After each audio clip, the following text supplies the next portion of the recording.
Halo,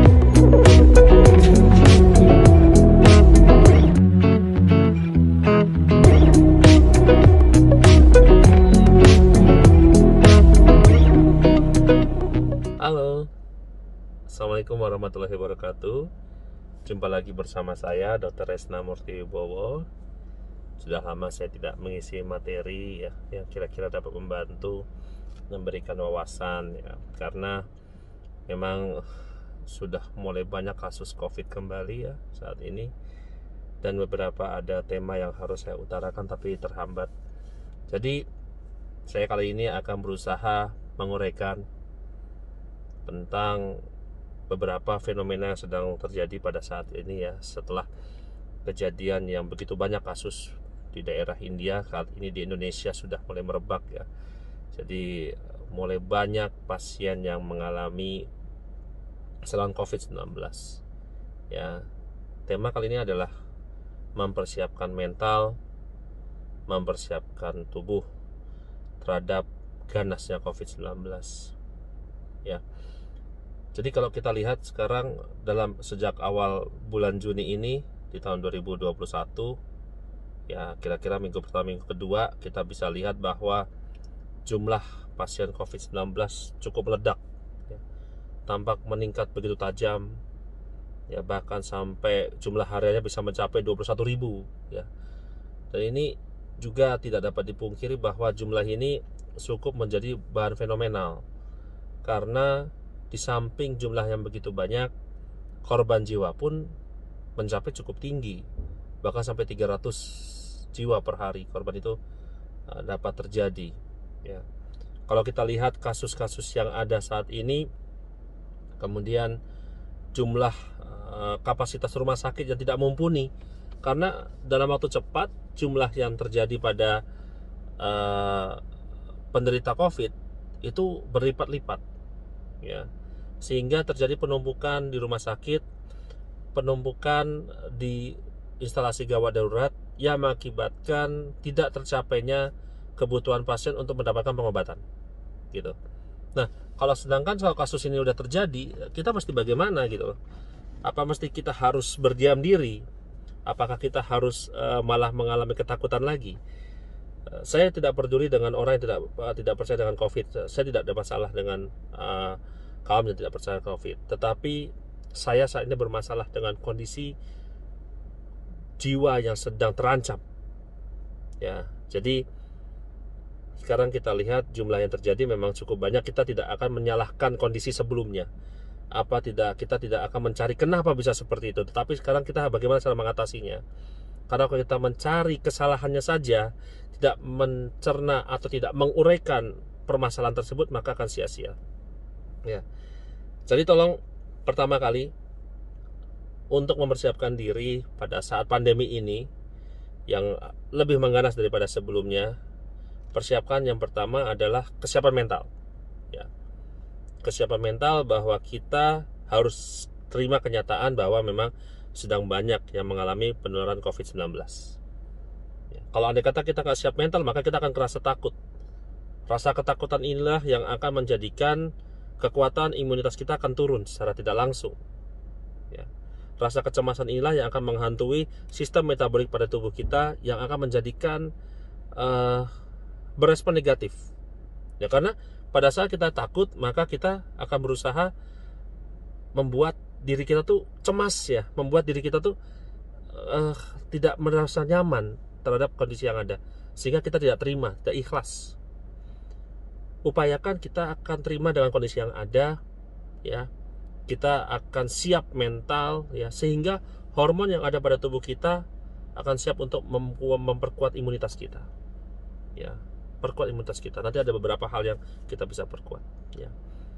Tetapi pada saat kita tidak merasa ketakutan, jangan sampai malah kita menjadi orang yang lalai. Jadi udahlah, saya kuat kok gitu. Jangan ya. Persiapkan mental, itu yang pertama kali ya. Kemudian yang kedua, perkuat pertahanan masker ya. Pergunakan masker pada tubuh kita ini. Kalau memang menggunakan masker seperti ini, maka maskernya upayakan jangan satu lapis ya. Satu adalah masker seperti ini, Kemudian satu lagi masker kain di depannya. Bukan maskernya didobel. Bukan didobel. Tapi masker bedah dalamnya. Kemudian yang triple ya, yang 3 play sebisa mungkin jangan yang palsu ya. Soalnya banyak yang, apalagi banyak yang dijual di pasaran tuh udah mulai banyak yang curang dan culas. Ya, jadi pakai di luarnya masker kain. Ya. Kenapa? Supaya tidak terjadi kebocoran. Pada saat kita double dengan menggunakan masker seperti ini, maka biasanya terjadi kebocoran di depannya. Di samping sini akan terjadi kebocoran. Kita pertahankan kalau bisa masker kain, dia akan nutup sampai ke belakang. Ya, bahkan ada beberapa masker yang sudah nutup sampai ke pipi, lapisi lagi dengan masker kain. Ya.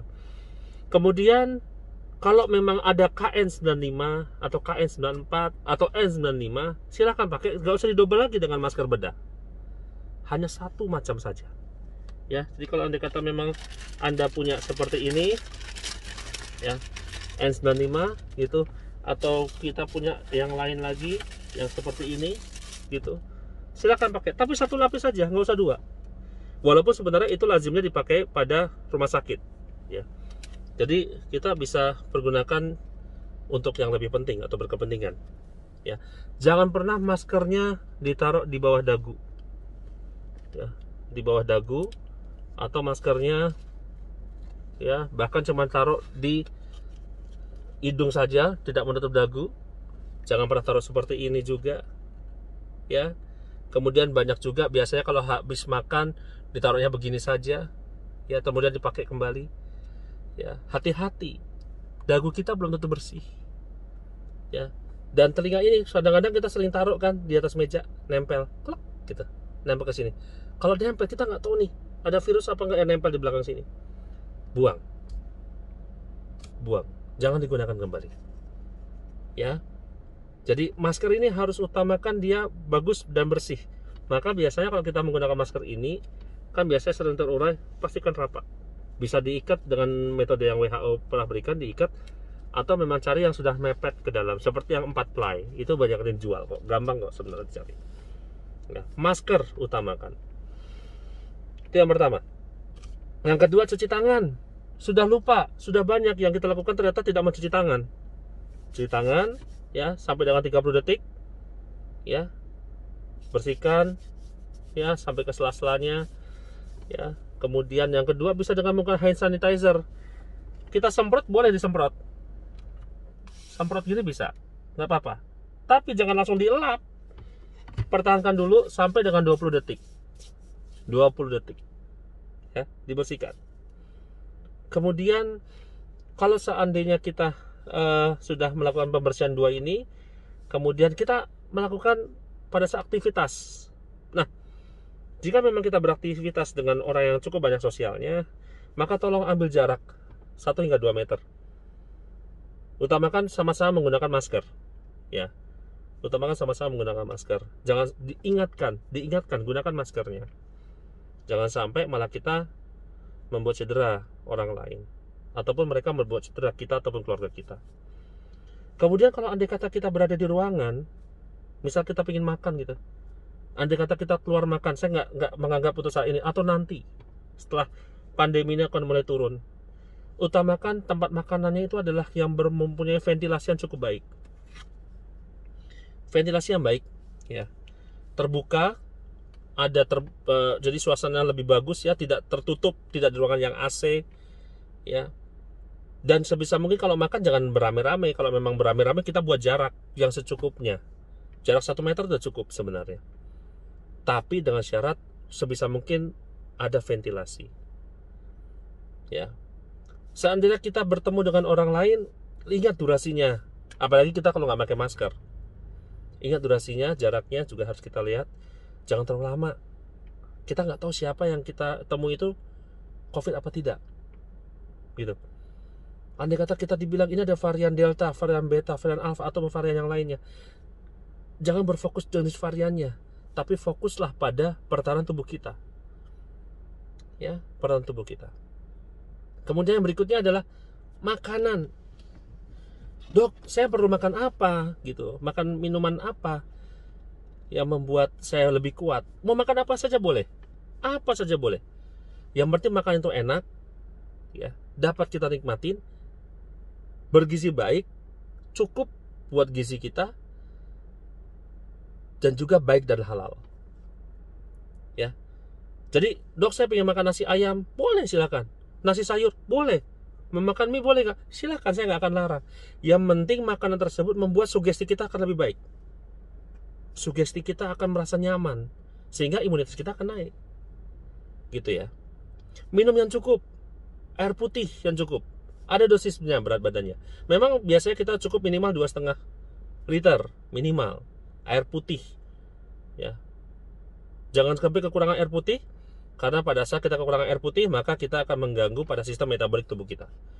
Pada saat terjadi gangguan pada sistem metabolik tubuh kita, maka akan menurunkan imunitas pada tubuh kita. Ya, jadi diperkuat. Kemudian berikutnya, dok, saya perlu minum vitamin apa? Oh, banyak vitamin, silakan. Apapun, vitamin C, vitamin E, vitamin D, silakan. Tetapi tolong evaluasi kekuatan perut. Ya. Perut kita aman apa tidak? Kalau memang tidak aman, konsultasikan pada dokter yang memang sudah biasa ibu atau bapak ketemu. Ya. Supaya apa? Supaya kita aman pada saat kita menggunakan suplemen tersebut. Jika memang kita menggunakan suplemen itu salah, malah membuat asam lambungnya semakin tinggi, maka yang terjadi adalah peningkatan kadar asam lambung dan menurunkan imunitas atau pertahanan pada bagian lambung kita sendiri. Sehingga seandainya kita minum obat, saat obat itu masuk, ketemu asam lambung yang begitu banyak, akibatnya terurai, ataupun kekuatan dari si obat tersebut malah menurun, gitu. Ya, pastikan lambung kita aman. Pastikan, karena banyak kesalahan di situ. Ya. Kemudian berikutnya olahraga. Olahraga itu bagus, tapi jangan ngoyo. Mau naik sepeda sampai 20 km, 100 km. Ya kalau memang kuat silahkan, tetapi jangan ngoyo. Karena tubuh kita punya batasan. Kita manusia, bukan robot. Ya. Kalau memang seorang atlet silahkan. Tapi kalau kita mencari olahraga yang menikmati tubuh kita, membuat tubuh kita nyaman, membuat tubuh kita lebih kuat dan sehat. Ya.